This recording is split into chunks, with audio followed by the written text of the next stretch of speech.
In this demo, we'll be generating some layouts using the div tag. Now I've already got a site open here that's been supplied to you, and I'll just open up this file called story2.html. First thing I'm going to do here is I'm going to attach the existing style sheet that I've already created to this file, and when I create new styles here, such as the div tags, I will save those in that style sheet as well. So I do need to go over to CSS Designer here, and I can just click on the plus sign to add a CSS source. Now this might get cut off from my screen capture software, but if I click on it, I have three choices: create a new CSS file, attach existing CSS file, or define in page. And we do want to attach the file, so I'll click attach, and it pops up this box, and I just browse for it. Now I'm just going to hit site root, and that gets me right to my root, and there's my style sheet. Highlight it, click open, and it defaults to link, which is what I want, and I click OK, and it does appear now, and it's loaded and connected to this page. And you might have noticed a few things have changed on the page. What I want to do here is I want to just simply take these three paragraphs and put them in their own div tag. And a div tag basically is a tag that allows you to create a space on the page, a section of the page, if you will. So I'm going to make it look like they're in three separate columns, and maybe I'll just put a colored background in each column. The advantage of using div tags is not only the ease of use once they're created, but as opposed to working in tables, we actually have a third dimension in that we can stack them and change the stacking order. So they actually can be piled on top of each other and they're not constrained by the two dimensions. Now I think I'll start here by creating an empty div tag, a section, and I'll simply copy and paste this first paragraph into it. And then for the second example, I'll make a selection of the second paragraph, and we'll actually do what's called wrapping it in a div tag. So it will automatically get wrapped inside of the div tag. So let's just start by going to the Insert menu, Div, and I'll say at insertion point. If you want to establish that insertion point, then you should do that before calling up the insert. Now, with a div tag, they do need an ID before we can address them. So if I don't see any in my list here, that is to say if none have been previously created and unused, I'll have to create one. Again, I'll remind you that IDs can only be applied to one tag per page. So to do that, I create a new CSS rule, and I'll just select ID. And since I'm doing three columns, I'll just call them left, middle, and right. So we'll start with the first one called left, and I name it. And you do get a nice description of what's going to be happening with this ID called left. I do want to save it in my style sheet, so I'm good here, and I click OK. Now I have an array of styles to apply. What I want to work with is the positioning. And to make this section movable on the page, if you will, while I'm working, and to lock it into that spot when the site is live, I use position absolute. I will define a width and a height, but I will be changing that manually once I place it on the page. But it will start with 200 pixels wide by, let's say, 300 pixels high. Now placement, I'm going to give it a top and a left. I'll say 200 from the top, and then I'll tab down to the left, and let's say 200 from the left as well, and I'll tab out of that. And I think that should be good enough. Let me give that a try here and click OK. And it's applying that ID that I just created. It's now available in my list. And if I accept that, I click OK. And I can see it here, and it has placed in some placeholder content. Now the cool thing here is once I've clicked inside of it, you'll notice this little handle in the upper left. If I click that handle, I have this great feature where I can literally organically drag it around the page. So what I want to do is I'll just move it over here for a minute, is I want to replace this placeholder text with the content of this paragraph. So I'll click inside of the paragraph, I'll select the tag to select the whole paragraph in the tags. I'll cut it, edit cut. Then I'll highlight this text so that when I paste it, it will replace. Edit, paste. And there, now we have that paragraph inside of this div. And again, I can put that anywhere on the page. I'm going to keep it over here for now, but I'll ultimately create 3 columns. And it looks like there's another little paragraph here, so I'll actually grab that as well and cut that. And we'll just drop that in here. I'll just go below here, hit my return key and paste. And there we go. Now with the second paragraph, I'm going to address it a little differently. I'll click inside of it. I'll select the whole paragraph by highlighting the tag in the tag selector. And then I'll go insert div. In my insert options, I have wraparound selection, which is what I want. I do have other options, which is to say where does the tag get placed in my code. And it can be before the tag, after the tag, etc. But we do want wraparound selection. Now I do need to create a new ID for this as well. And this will be intended for the middle. So we'll create a new CSS rule, ID.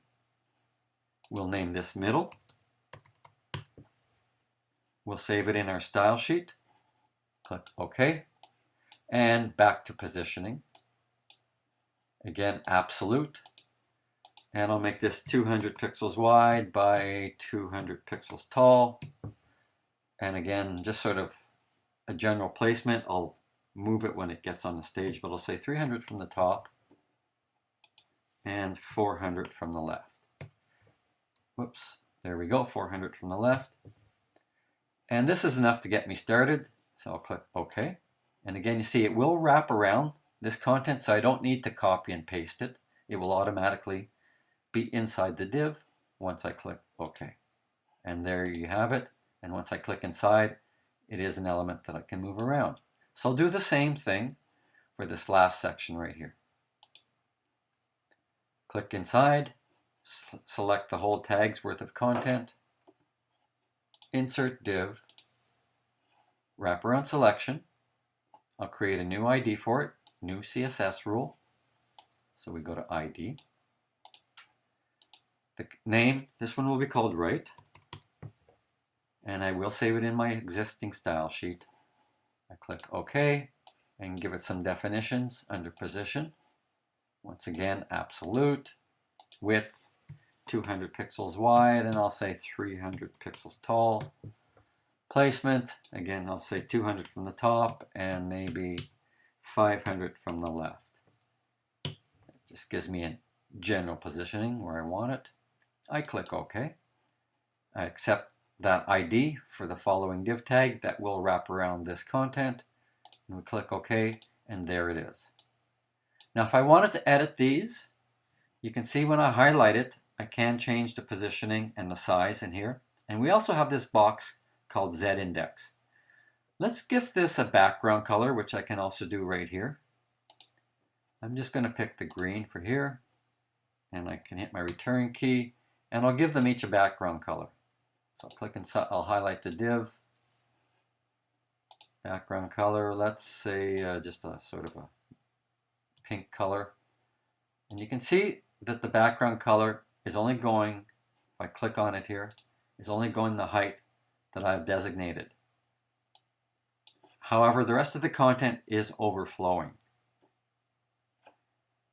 I can just change this height to 300, and there we go. Now you wouldn't see that blue box in the browser, but you would see the color cutoff as we saw it there. So let me just move this guy over here. And we'll highlight this first div tag that I made. I'll just move it over a bit. And the height, let's see here. I'm going to try 320. There we go. And the background color, we'll just pick sort of a yellowish color here. And there we have it. Now if I wanted to edit these in those edit dialog boxes, again I could click inside. I'd have to be on my CSS tab. And inside of my targeted rule, I would see it in the list. under Cascade, but I have to have clicked inside first.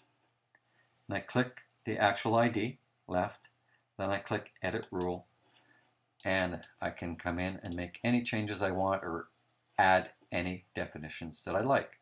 So that's how I would edit it. Once again, I click inside. Let's click over here, click inside, go to the CSS tab in the Properties, under Targeted Rule. I would see the various tags associated with my insert point, and it's the ID that I want to highlight. Then I can edit that by clicking Edit Rule. I also have the option of simply editing it in the designer. So if I highlight the style sheet, then highlight the ID, and if I click Show Set, I can see all the applied definitions. If I turn it off, I can go in and apply any new definitions. So there's a few ways of editing these things. I'm a little bit partial to the old dialog box, but maybe I just need to get used to this a little bit. But there you have it, content in div tags. Oh yes, one more thing, the stacking order.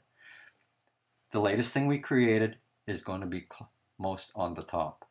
You can see here when I slightly overlap these, or overlap them like this. If I click away, there is the stacking order. If I wanted to change that stacking order, I can highlight it, and it would be the Z index. Now, the way the Z index works is that the higher the number, the closer to the top of the stack. So the higher the number brings it to the top of the pile, if you will. So let me just click away again, and you see the yellow one is behind the pink one, which is behind the green one. So if I make the yellow one, let's say, let me just highlight it here and highlight the little handle, which calls up the properties. I'll just call it number 3. Type in 3, hit my tab key, and if I click away, it has become on top. And I'll just maybe make this number 2. Highlight it there. 2, hit my tab key, and then highlight the green one. Highlight the tab, and change this one to a 1. Click away, and I've restacked them. So again, the lower the number, the closer to the bottom. The higher the number, the closer to the top. And if you don't assign a Z index number, the default is the latest one created is closest to the top. So again, that is how we adjust the stacking order of the various div tags. And we can do it in our properties. There are other ways of doing it. You can do it inside of your dialog box if you're going to edit. If I was to go in here, I could select the rule and edit it under positioning, and you can see it's also reflected in there. And of course you can also do it through the designer, I believe. But there we have it. Stacking order and the basics of how to generate div tags and populate them either by pasting content into it or by wrapping a div around already existing content on the page. And that is our lesson on div tags.